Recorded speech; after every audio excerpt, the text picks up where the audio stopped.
Hey, paisans, the time has come. On the air since 2009, the independently produced, non-FCC compliant champ of video game talk podcasting. Here comes Tiger Claw Radio. Here's your host, Critical Failure. Welcome, kiddies. It's time for Tiger Claw Radio. Oh, yeah. Let's just take a minute to appreciate Metastophocles playing us in. Okay, so this week we got some Shenanigans from Atari releasing another collection and pulling an old one off the Steam store. We've got the top 40 hits of 8-Bit Collective, which I'm actually really excited about, thanks to Hemrock. We're going to start counting those down every week here on TCR. Got an update for the Dream Game, as well as a couple other fun things in store for you with Thanksgiving just around the corner. You're listening to Tiger Claw Radio. Let's get things started. Stick with us. All right, let me intro this track real quick before we cut away to the chiptune. Okay, we're going to start the top 40 from the 8-Bit Collective that Hemrock put together, and this is an amazing chunk of tunes. By the way, you can listen to this on a huge block. He's got it up on YouTube, and you can just run through it like a jukebox kind of deal. But we're going to count them down here on the air so we can give as much context as we can to each one. When it comes to the 8-Bit Collective tunes, 8-Bit Collective closed down a long time ago, and the data is kind of spotty on some of these. For example, the 40th track, the first one we're going to play, it's listed as Tortoise Prowess. There's no author. There's no, I have nothing. That's what I have. I have Tortoise Prowess. And this is the 40th track. And these are picks from gigabytes and gigabytes of songs. So this is the cream of a very large crop. Let's give it a listen.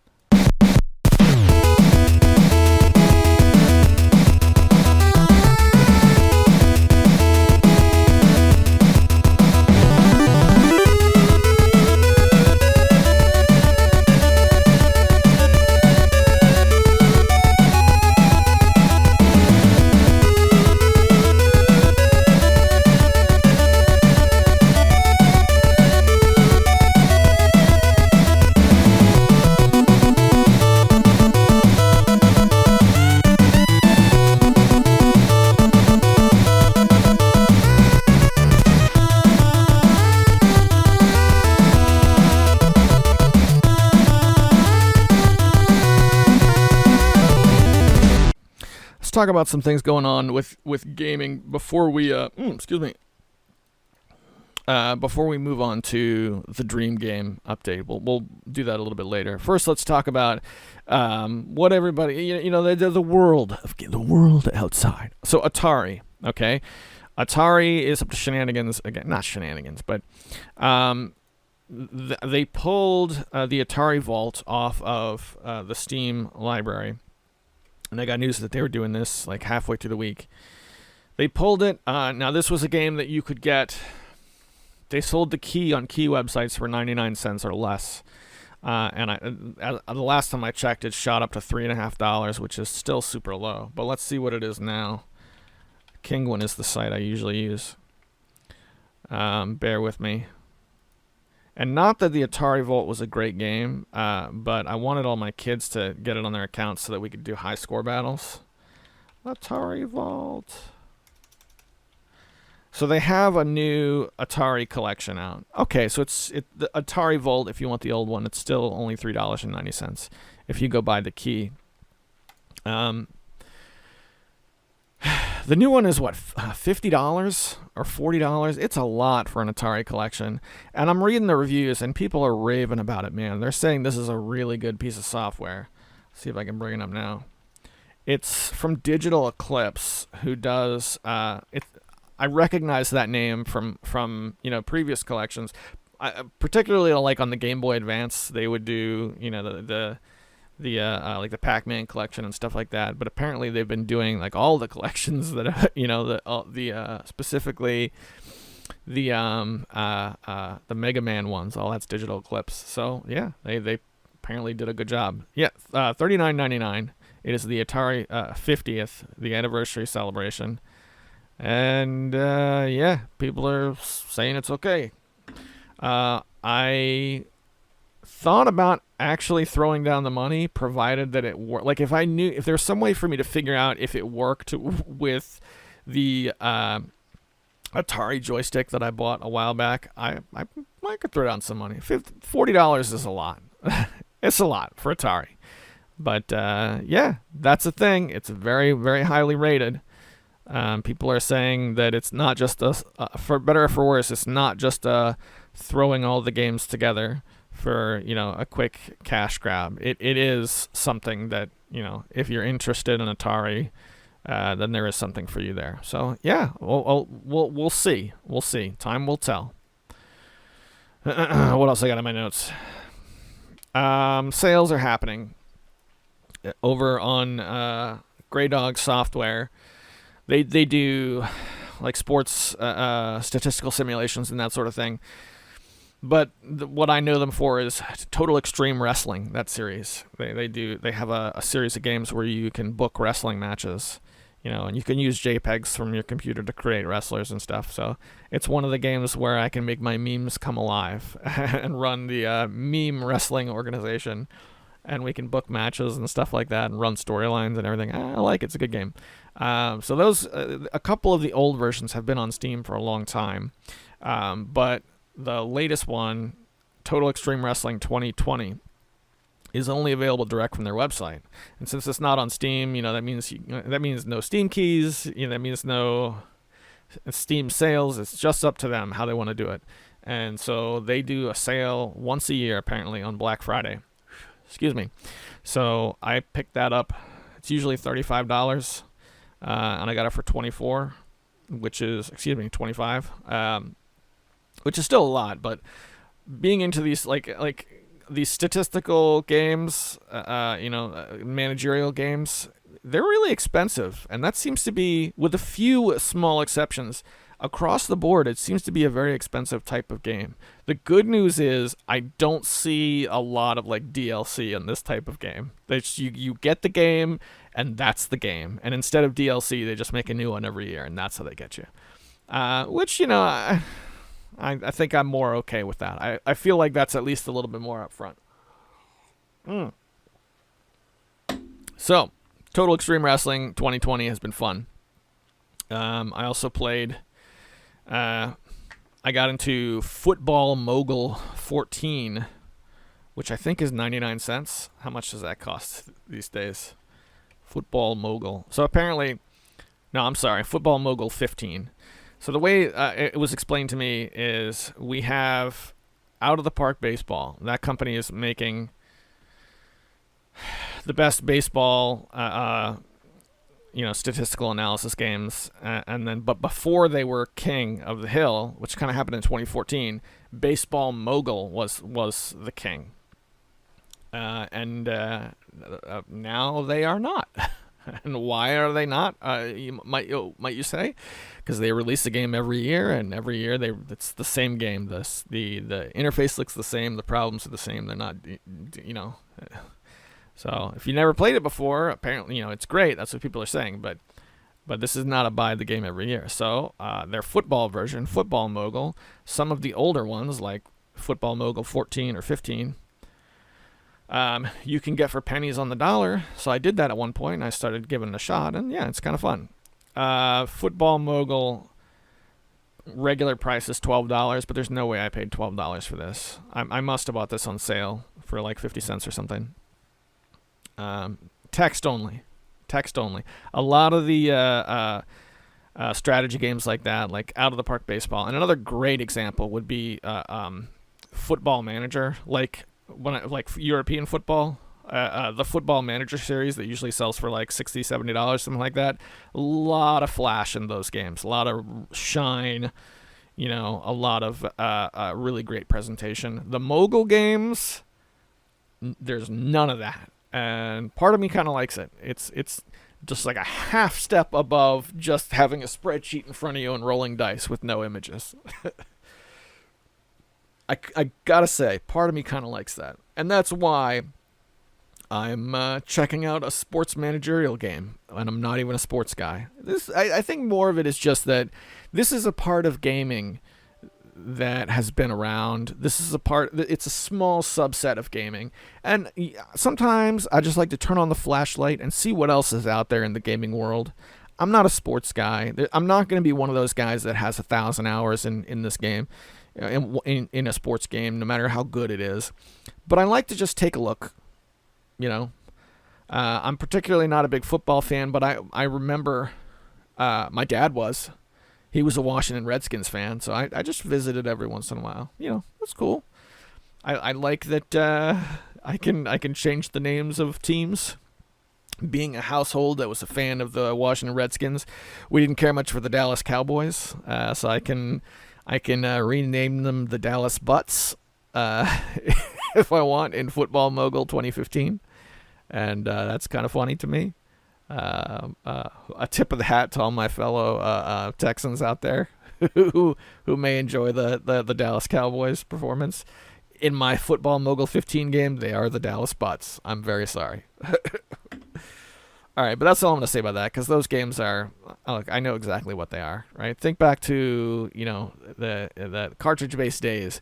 What were the games that piled up in the pawn shops and thrift stores? The sports games. That's why. I think I'm like in the digital equivalent of that. Like, I remember going into the pawn shop and seeing a big stack of sports games for the Sega Genesis, and that stack was like separated from all the other games, and the price was lower. And I remember being like, well, I don't have a whole lot of games for my Sega, because I only had a Sega for a short time during those days. And so I bought a bunch of sports games, and I brought them home and got into them just because that's what was available. This feels a lot like that. Playing the lower budget games, I don't know. It's a good time. I don't think it's bad. I recommend checking it out if you have any sport interesting you at all. And I think this is another thing that's wrong with sports video games is like Football Mogul 15 for 99 cents or 50 cents when it's on sale. That is a good football game experience. And so it's very hard for me to justify what does Madden football cost. And I know it's a different kind of game. That's like an action arcade, not arcadey, but it's more of an action simulation versus a statistical analysis game. I can't justify it. They're still both football. Axis football is really good. And Axis Football 2015 is $5 regular price. Nope, I'm sorry, $4 regular price. So, yeah, that's the part where I have problems with sports games. It has nothing to do with whether or not they're good or bad, I don't know. Maybe it does. Whatever. Done talking about sports games now. Give me a second here. In other news, the Oregon Trail is now available on Steam for $30. Yes, it's a modern spit polish version of the Oregon Trail, not to be confused with the Oregon Trail. This is the actual Oregon Trail, but it's like a reimagining, updated version. I'm not paying $30 for the Oregon Trail. I'm sorry. Put out the actual Oregon Trail from the Apple IIe and sell it for $5. I'll buy that. That would be dope. That would be an afternoon for me. But this is like, are you kidding? All right, let's go back. There's a couple other notable releases I wanted to talk about as well. The biggest one is Tactics Ogre Reborn, and this is $50. Tactics Ogre is a franchise that, although I'm not familiar with it, people rave about it. I'm looking at it. It looks very, Final Fantasy Tactics kind of game. Yeah, I usually don't last with these kinds of games, but they're really cool. Price is a little steep for me. One person I heard when discussing this game was like, great, you took a PSP game and you blew it up to 20 gigabytes and now charge $50 for it. On the other hand, the old PSP game or whatever, its physical counterpart is costly. So they've taken a costly game and made it digitally available, which is cool. So that's Tactics Ogre, but it's difficult for me to say anything about it other than it exists. One of the things that I've been poked at for over the years is my inability to have a decent opinion of these sorts of things. So if I ever play it, I'll get back to you on that. Also, Beat Hazard 3 is getting ready to come out too. Beat Hazard is a dual stick shooter that you feed music into, and it'll base the levels off of the wave patterns or whatever you feed into it. And it comes out on the 14th, which is today. So apparently that comes out today at some point. At regular price $19, and it's going to be on sale for 10% off for a while. I really, really liked the original Beat Hazard. So, yeah, I'll be keeping my eyes on this one. That's going to go on my wish list where games go to die, apparently. But, yeah, it exists, and it sure does look cool. Yeah, and I think that's the end of, like, news and stuff. Gigantic air quotes around news, because that's just, hey, let's look at the Steams. Let's look at the Steams. All right, how are we doing time-wise? Give me a second. Let's navigate back to Audacity. So this is the part of the show where I wanted to give the update on the Dream game. And the tentative date for the first build of the engine was going to be on the 10th. This is being recorded on the 9th. So the contractor who's working on the engine requested a little more time, and I've got no problem with that. This is a personal project. I'm not charging any money when it comes out, so it's not like I have money tied up. It's not like I'm trying to make a financial, move. It's just get the art done so that it can be released, whatever. So the guy's asking for more time. I'd rather him take his time and get it working as well as possible, so that we can move forward. Now, he said the parser is working fine. Not all of the commands in my documentation are up and running yet, because some of them he wasn't sure what they did, but the parser works and responds, according to the contractor, which is awesome. That was the goal. He's taking some extra time to work on some of the other things, like specifically the GUI. I did not want this to run strictly out of a console, the same way Umoria does. So he said he has to put a GUI together, which is fine. That's secondary to the parser. So take your time. We'll work that out. Of course, it's a little disappointing because even though I don't have a deadline per se, I'm starting to get giddy, because I want to get this thing out and play it, or play with it. He's making an engine. He's not making the game. I have to do all that. That's my portion, but I can't wait. Ooh, boy. I went back to the documentation to see what exactly I asked for on this original build versus what I want to be in the game overall, right? So ultimately, I think the next move, he makes the engine, and we look it over together, and then I'm going to contract him a second time, provided that it's functional and satisfactory, to add XYZ. I just wanted him to make a parser where you could pick up an item, look at it, use it, and that'd be the end. So assuming that works exactly as planned, and nothing goes exactly as planned, the next step would be, okay, now we have a parser with items, with rooms. We need to add combat, so that would be the next thing. Let's see, how do I have this written down in my documentation? Because that's another thing as well. When it comes to development, programmers will always tell you there's never enough documentation. So that's something I'm trying to fix here. I wanted everything to be commented out perfectly. I want it, heavy documentation so somebody can jump into this and start making it their own easily. And that's how I plan to make it moddable. But, here we go. What do I want on build number 2? We want stats, we want combat, we want monsters. Some sort of table that monsters are drawing from that I can, work on my own. In addition to that, we want classes, which initially I'm going with an OSR base. That means there's going to be very few classes. We'll have a warrior, we'll have some sort of spellcaster, and we'll have some sort of thief? Ranger. Hang on a second. Let me crack open one of my OSR books real quick. Yes, fighter, cleric, magic user, or something of that sort. I've debated on whether or not I'm going to add a thief, but that's not important. The basic idea is the classes, the class selection would be very slim, and the groundwork would be laid in so that more could be added in the future, either from future updates or from modding, what have you. So classes and monsters, and that would include the inclusion of experience, because you got to pass to additional levels, and that's going to be dependent on what class you choose. And then spells. So the way spells I want to work in this game, one of the things I noticed is that some games where it's like, okay, if you play as a fighter, then you just don't have access to spells. So you pick up scrolls, and this is the way it is in Add-on. If you pick up a scroll, your character is illiterate. You can't read it. I hate that. I hate that because I played, my favorite of all these games is the original Rogue, where there were no classes, and it was essentially, by and large, melee combat, and if you picked up a scroll, you could just use it. So here's the solution I've come up with.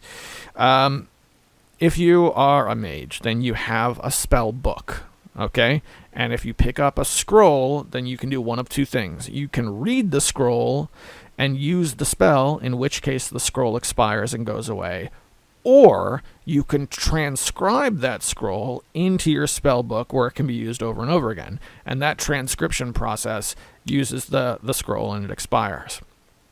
Okay, so if you're not a spellcaster, if you're a fighter, if you pick up a scroll, yes, you can use that scroll and it will expire, but you can't transcribe it into a spell book to be used over and over again. In addition to that, there's going to be some sort of percentages where if you use the scroll, there's a % chance that it might not work, and if you're not a spellcaster, that % chance is going to be way less. That way. Okay, let's say you want to play as a warrior. The scrolls are still going to do something. Okay, because that's another thing. If you play as a non-magic class, does that mean all of the magic items throughout the game are just going to be worthless to you? I didn't want it to be that way. So that's what I'm thinking right now. And that's detailed in, I think it's Basic Fantasy has it written out that way. I can't remember if it's Basic Fantasy or the White Box. Who wrote the White Box game? Let me see here. I want to get the guy's name right. Charlie Mason. Oh, he's the editor. Who wrote the stinking White Box game? Seattle Hill Games. That's who did it. Okay. Seattle Hill Games, a White Box medieval fantasy game. So one of those two. And that's the update on the Dream Game, Local Mud, as it's being called right now. I got a hold of a game called Bat Mud, which is on Steam, a fully functional mud game.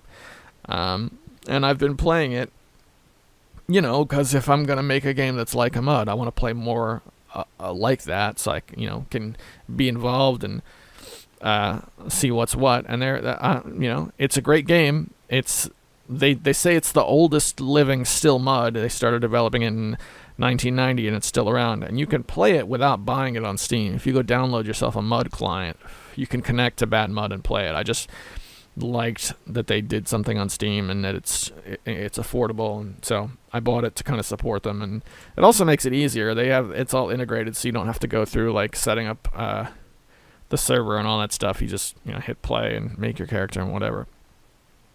So I can see a couple of things. They say like tens of thousands of rooms, but then when you're in a city and you have your little mini map, and you go right, and you see your little character going to the right, each one of those on the grid is considered a room. And then when you read the description of each room, there's virtually no description. So that's one of my problems with mud games when they say, we have thousands of rooms. Okay, well, that's great. And they do, and it's awesome, but not a lot of those rooms actually do something. So I don't know how I'm going to work that. I definitely want to have a mini map, that's for sure, because having a mini map enables more complex, room networking. I want to try to avoid forcing the player to use paper outside of the game to keep track of things. Not that I'm above that. Like, I do that myself when I play certain games. But realistically, I don't want to force the player to do that. People don't want to do that anymore. So that means the game should keep track of where you are for you to some extent, you know. Yeah. So that's a thing. Bat Mud is really good. I would recommend playing that. Even just apart from the project I'm working on now and all the thoughts I have about MUDs and text adventures, that's a game that's worth checking out. Okay, boys and girls, we're past the 20-minute mark. Right around this portion of the show is when I like to tip my hat to the sponsors. And remind everyone, this is a Patreon-sponsored program. So to them I offer early access to the show when I can. The past couple weeks it's been, you know, touch and go. I get it finished on Monday, but and I read their names off in a hall of distinguished gentlemen. So they are Hamrock, okay, they are Tecmo Balls, and they are EmeraldRangers.com, who made the deal to bring TCR back to life. So make sure you're checking out EmeraldRangers.com and checking out what they have there, because that's where the latest episodes of TCR are coming out. So thank you, gentlemen, for your support, and I hope you're enjoying the program. Okay, so let's go back to the top 40. We are going to play the 39th, which the 39th track is, it says the contributing artist is Mao, M-I-A-U. It's house cleaning music from the Famicom Mini Volume 7 album. All right, you're listening to Tiger Claw Radio. More when we come back.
I dig that one a lot.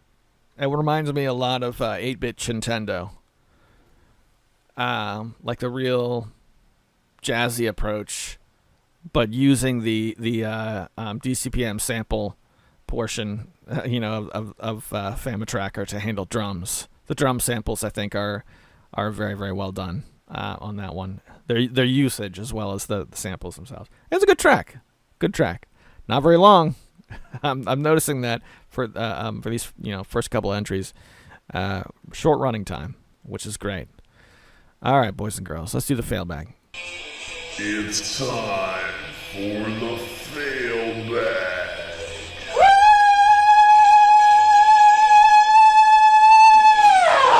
Yes, friends, it's the fail bag, that fantabulous form of entertainment where you send your questions, comments, anything you want read on the air over to me. You can do it at the EmeraldRangers.com. You can leave a comment there. If you know me personally, shoot me an email. Over on YouTube, you can leave a comment, but bear in mind that the YouTube episodes are a week old when they come out. So let's start with Emerald Rangers and see what we got. Sonic Frontiers is the breath of fresh air that this franchise drastically needed. Big Sonic news, and I just glazed right over it, just because I'm not a Sonic the Hedgehog guy. So my apologies to the Sega fanatics out there. And I know there's a few over at EmeraldRangers.com. You can see it right in the logo being, sort of formed over that Sega Genesis, format. But yeah, that's the thing. Big new Sonic game. If you like the Sonics. All right, and we got one from Hemrock, who wrote in directly to my email address. He writes, Hey CF. Thank you again for another episode, and thanks for reading my email and comments. I hope you're having fun camping this weekend and enjoying some cooler weather. We're still pushing the upper 80s and fighting mosquitoes down here, but I suppose that's better than triple-digit weather we experienced this summer. I'm happy to see that the Kaiser Scream has found its way back to the fail bag! Exclamation mark, number one, exclamation mark. Quick break. So, yeah, that was... So, Kaiser made that, or at least Kaiser Screaming. It was like, what was it, Kaiser? Iron Maiden? He had an Iron Maiden track, and he just like, kind of like sang along with it. And that's where it came from.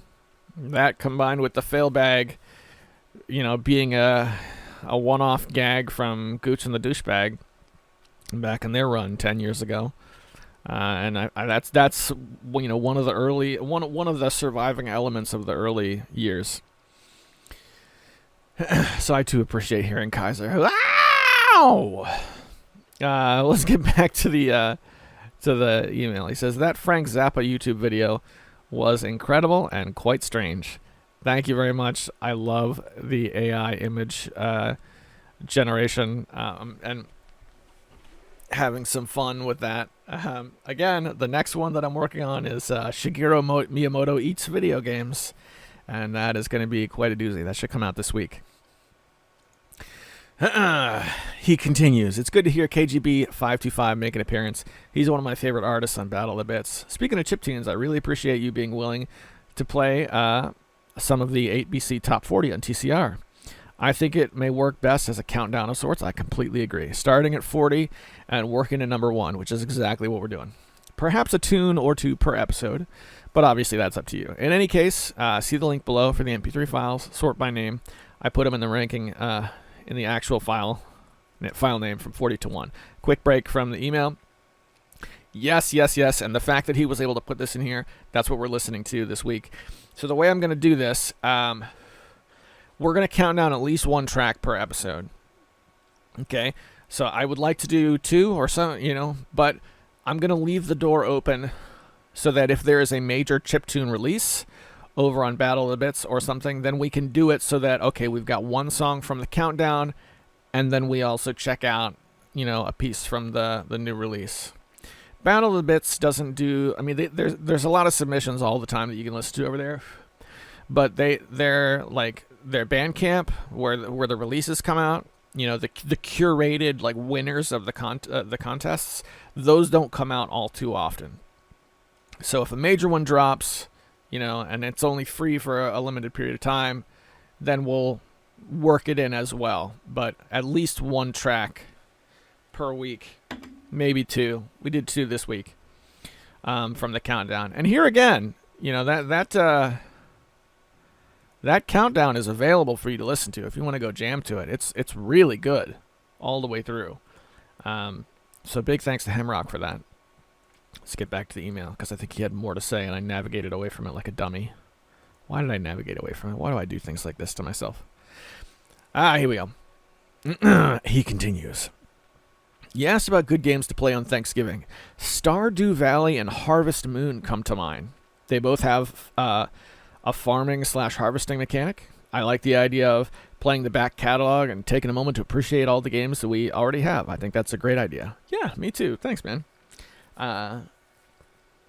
Okay, a break again. Let's talk about Harvest Moon and Stardew Valley. So I bought Stardew Valley a while back. That's one of those games that it's really popular, and it does go on sale, but because of its popularity, you're not going to get it for pennies on the dollar. So I picked it up for $10, I think, on a sale one time. Was it 10 or 15? Stardew Valley. No, the regular price is 15, so I must have bought it for $10. Really, really good game. I got super hooked, super fast, and then it died just as fast. So inside of like the first couple weeks, 21.8 hours, which for me is a ton. That far surpasses the expectation of, look, I would really like to get 1 hour on the dollar on this game. So I got that and then some off of Stardew Valley. But that was about as far as I got. I know there's a lot more fun to be had. I think I don't know what happened. I don't know what happened. Flash in the pan for me, and I'll probably go back to it at some point. So I'm not saying it's over with. Very good game. I really liked building, and stuff. Yeah. I wish I did more with the fishing mechanic. I think I wish the fishing mechanic was a little bit more fleshed out, or maybe it is, and I just haven't explored it enough. But yeah, really good game. I enjoyed it. I enjoyed it enough that I went back and checked out the Harvest Moon franchise, which I think it's, a spiritual successor from, very close spiritual successor. So Harvest Moon I checked out some, not nearly as much. I played the Super Nintendo version of Harvest Moon, for like an hour or so. I had a little bit difficult time getting started just because it has like a couple of required things. It asks you to, you have to go talk to a couple people in town, and I had a difficult time figuring out where I was supposed to go. Stuff that if you wanted to, you could get past pretty easily. But there was that. Weirdly enough, I played Harvest Moon, like the black and white Game Boy version. It's the Game Boy version of Harvest Moon. And my daughter was into that. I wouldn't say into it, but she tried it a couple times. So I played that one enough to figure it out so that I could show my daughter how to move forward. And I don't know. I just Stardew Valley is a good game. Yeah, we need to get back to the email. Really good game for Thanksgiving. Yeah, I fell off the boat on that one. He says, so I threw up the current version of the TCR floppy in the Discord under the floppy disk magazine area. I removed pinball constructions that due to copyright concerns. The version of Angband I put on the floppy is 2.7.4. That was released on March 28th, 1995. The development of Angband is well documented. You can even read about this particular version here, and he puts a link. This version is DOS compatible and relatively small, 407 KB when compressed. I'm looking forward to your vid about the disc. Okay, so let's talk about. Well, we'll go over what's in his disc after I make it through the email, because I looked through that some. It's really good stuff. It's worth checking out. Thanks for reading my mini review of the Sega Genesis Mini 2 on the air. I haven't devoted much time to it, but what I see has really impressed me. In addition to what I already posted on Discord, there's also a feature that lets you choose the sound source that you prefer, Model 1 or Model 2. Wow, that's detail-oriented stuff. It's the kind of thing NG Baratsu would appreciate. Yes, he would. In related news, I'm scrapping my Retro-Bit Genesis controller. The repair sort of worked. It made the controller usable. I played the round of Musha with it, but then I realized I got to the game selection menu, and the button presses on the D-pad weren't precise. For instance, when I pressed down, it would scroll down and right. So the controller will soon make it to the donation pile.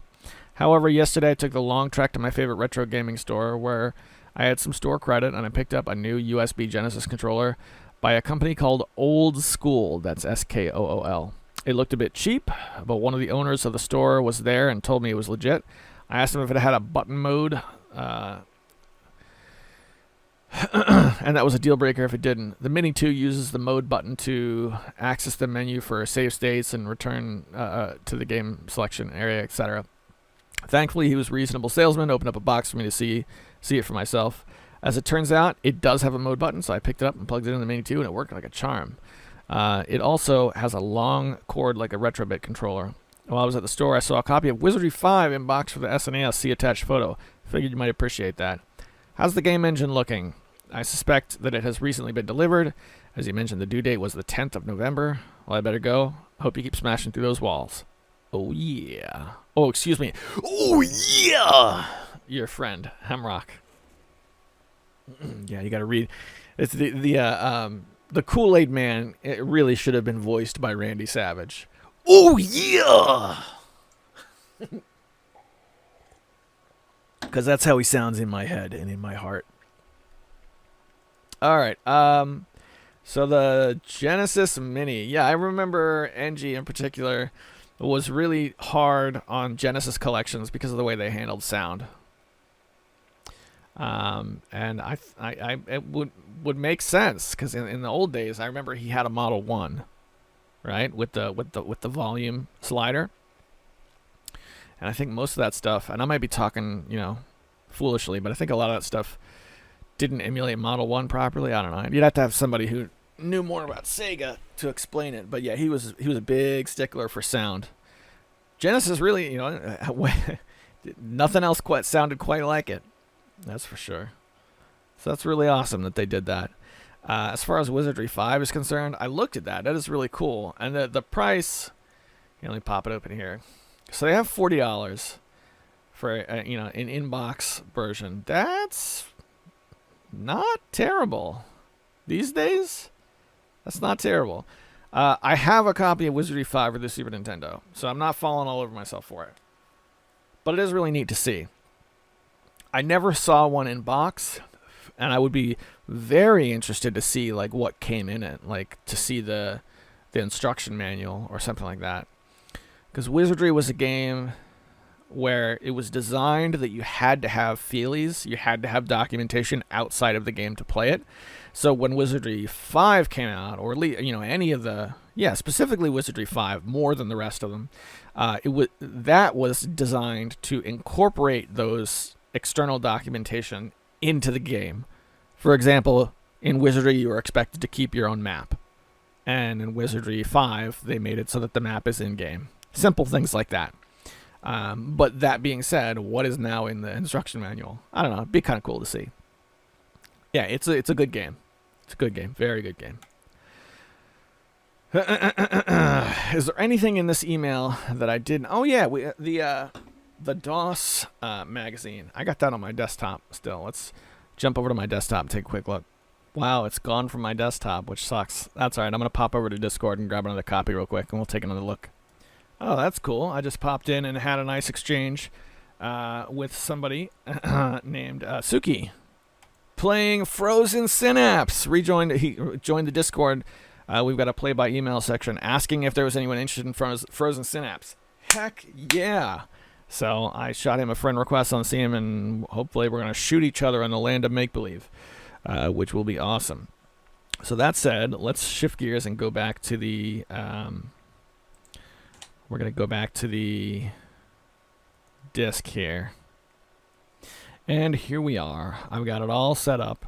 And we are faced with how much content can you put inside of a floppy disk. And what he's got right now, he's got a nice README setup that has... I think this is the most impressive part, is what you've done with the README. It has an ASCII graphic of an old version of like the Tiger Claw TV splash page. I recognize the picture, but done in ASCII, which I really enjoy. Welcome to the Tiger Claw Radio floppy disk project. And this is like celebrating just pure ASCII, because this is how the internet used to be. This is my favorite part, is what he's done with the beginning of the README. Greetings and congratulations on finding a TCR Tiger Claw Radio floopy disk, and a firm tip of my Fedora on discovering a method to read the disk. It's a project from the community of TCR. TCR is a one-man podcast running since 2009 with a focus on retro video games, chiptunes, and other ramblings. This disc is a compilation of information, games, and music inspired by TCR. We hope you'll find it entertaining. We also hope that you'll stop by our Discord and say hello. Please peruse the README or open contents.zip for games, tunes, etc. Discord link, Tiger Claw Radio, and YouTube. Okay. So one of the things you have here is Pico 8 games. So I would put a link. I'm gonna add some stuff. So these, okay. So the average person might not know how to connect all of these things to the things that run them. So the README, of course, being super small and being, in its infancy, all that would have to be locatable. Like if you didn't know what Pico 8 was, you should be able to go to the README and say, oh, okay, here's how you get to the education version of Pico 8, and based on that, here's how you can play the games and and all that stuff. Same for Jetpack. Most people know what Pico 8 is, at least who listen to this. Jetpack is obscure. It is. I'm really sorry, but Hey, this is a DOS game, bro, and this is what it is, and here's a link to a place where you can download it. Assuming we're not going to put the actual version of Jetpack in there, and that sort of stuff. Documentation. Well, let's say somebody's really into chiptunes, and they managed to seek out and grab a copy, in some sort of chiptune format. They should be able to have their hand held through all this stuff, and that's something I can help with for sure. As far as DOS games are concerned, I'm looking at the DOS game folder, and particularly this version of Paratrooper that you have. I played this one quite a bit when I was a kid as well. One thing I remember the most about it was, assuming this is the same version here, let me extract it and give it a spin. You couldn't, Paratrooper 1982.com, not .exe, because there were executables that just had the .com extension. Hold on a second. So to put into words what's happening here, my DOS box, for some reason the drag and drop shortcut isn't working for me. It hasn't been working lately, and it's not because I have it set up to auto mount, because I don't. I don't know. Just hasn't been working lately. So yeah, I try and do that, and it just opens up a plain old DOS box. And what if I do mount C, and then I wish I could have it. I wish I could paste it in what's on my clipboard. Be a lot easier. No? Suppose I put the shortcut in the same folder as the game. Let's try that. No, it isn't working. I don't know. I'll have to figure out what's going on. But anyway, my dad had Paratrooper. I'm sure this is the same version. And there wasn't a way to exit the game. So that was one of those where if you played it, once you were done playing it, you had to switch the computer off and switch it back on again. Which, apparently prior to that, if you were running an Apple, that was just the way you got out of games. But by the time I got a hold of, one of my dad's old computers and I was playing these like 1980s games, there were a lot of cases where I just didn't want to wait for the computer to boot again. So games like this didn't get played as much for me. I had a version of Pac-Man that was like a really nice arcade accurate version of Pac-Man, except that it was in French. For whatever reason, I don't know how I got a hold of that, but and that was the same way. You couldn't just exit the program. So we barely ever played that because Pac-Man is a highly cloned game. So before you knew it, we had our hands on a crappy ASCII version of Pac-Man that allowed you to quit, and I think it was called Pac-Gal, which you can find on abandonware pages, and that did allow us to quit. So when I wanted my Pac-Man fix in MS-DOS, that's what I played, and not the really nice French version, because, I didn't want to have to sit and wait for my dad's IBM 386 machine to fire up like a V8 engine again. So that's cool to see. I have to move this. So that's probably why it's gone from my desktop. I probably put it, hang on a second. I probably put it in my DOS folder so that the mounting would be easier. M-disk. That's exactly what I did. And there it is. Jetpack, yet. Or no, that's not it. That's stuff that I put aside for the magazine for the future. I don't know, but Tigerfest isn't too far away, and I want to get a few blank discs and put together like official versions, at least a few of these, so that when we have Tigerfest, we walk away with version 1 of the issue 1 of the TCR Discad magazine. You put a lot of work into this, man. This is really nice. Thank you for doing that. All right, how we doing over on YouTube? The YouTube comments. Last week's on YouTube was the Steam app and Typing of the Dead. Is that right? Yes, it was. That doesn't seem right. Hang on a second. I'm going to double check that. No, that's it. Yeah. Okay, and there were no comments, I don't think. I got one that I'm sure is spam that just says promo smart, and they used emojis to type it out. Anytime someone types out something completely in emojis, you know, if I don't know you personally, then I have, in terms of self-preservation, I have to write off whatever you're saying to me, because you have used emojis to type it out, and that is the red flag of all red flags. Is, well, I typed it out in emojis, son.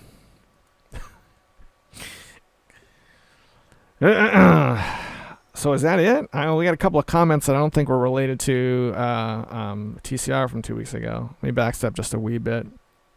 Something on the Zappa thing. Mecha Menace says, why does his face look like it would fit into a Will Vinton claymation? I got to look up who Will Vinton is, because that's not somebody I'm aware of. Alex Swingle says on the last Rogue video I made, appreciate door kickers, and I talked to him, and that was because you could see my my library for 1 minute in Steam. I was playing Door in the Woods, I think, and he could see door kickers in my library.